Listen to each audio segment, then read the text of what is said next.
সুন্দর জিনিস বলো, পাট দিয়ে এত সুন্দর জিনিস,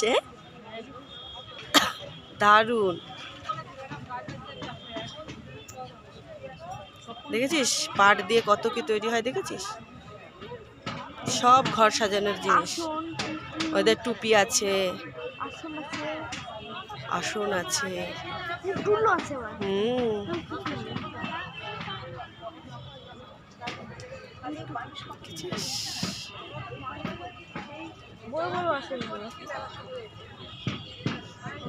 কাজ কি নিখুঁত কাজ, নিখুঁত কাজ। দেখো তুমি কাজটা দেখো, একদম নিখুঁত, কত সুন্দর লাগছে দেখতে।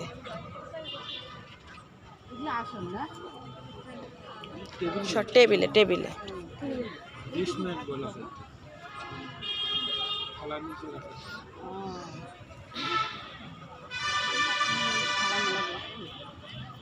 খাবার টেবিলের